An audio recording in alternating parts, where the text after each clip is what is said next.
In Western society right now, we are told that making money is evil. And I'm going to show you the philosophical debate from a lot of books that I've read. One in particular, Atlas Shrugged, that completely changed my life. So, why is making money actually ethically good? First off, because making money is trading value for value. In a truly free society, money is earned by creating value that others are willingly exchanging for. You solve a problem or you build something useful, and someone says, yes, I want that good or service. There's no coercion, there's no force.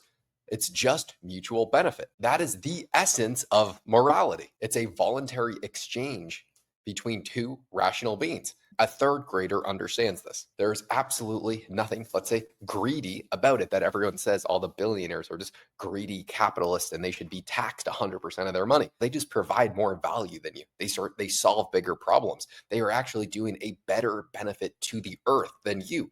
Would you prefer if Jeff Bezos was not a billionaire? Maybe. You could, if you could say, take an intellectual debate by saying that, oh, Jeff Bezos is greedy, he should give all his money away.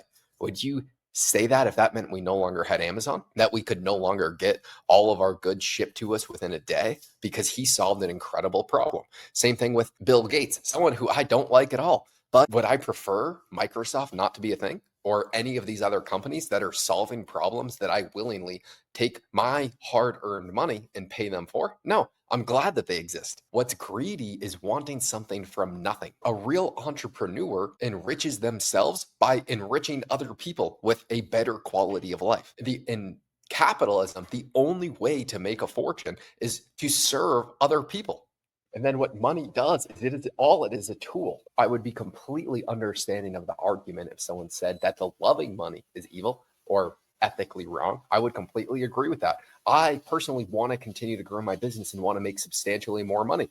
And the reason for that is I want to have maximum freedom to do what I want when I want, to buy the things that other people are producing, and to have a higher standard of life for me, my family, for everyone around me, which is only possible if I provide more value to the world. Therefore, I will be enriched with it. It is one of the stupidest arguments in the world, saying that at some point someone is just too rich. Do you just want them to stop working and stop? It's such a third grader approach at looking at the world, saying, oh, when someone gets to a certain amount of money, they can no longer make any more. Do you want them to stop producing and just shut down their company? What is the end goal of that? Do you want them to pay more in tax? What does that tax money do? What does the government do when they spend your money? It is absolutely nothing. They are right now, they're just sending it to Ukraine or doing utter garbage with it. The only productive spending from the government is road work and infrastructure that actually increases productivity. But we don't have any of that. For the most part, it's just going back in the politicians' pockets. You want entrepreneurs to pay more in tax when they're the ones making you wealthy, because all wealth is the access to goods and services that we have. It's not money. It is the access to services and goods, which entrepreneurs are the ones that create. It is not the government who creates that. Everyone is talking about tax the rich. That is an utter stupid argument, in my opinion.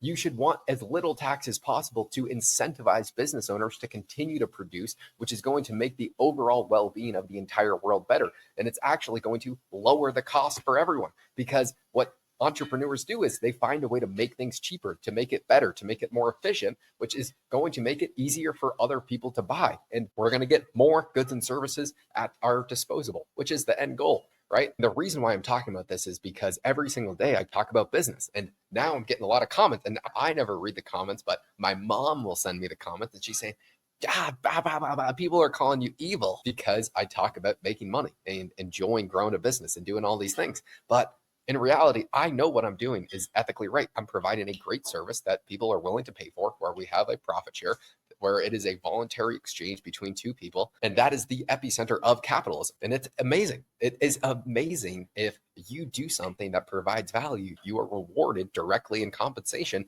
to how much value you give to the world. So if you don't make any money, you probably don't provide that much value. And that is just the raw reality of the situation.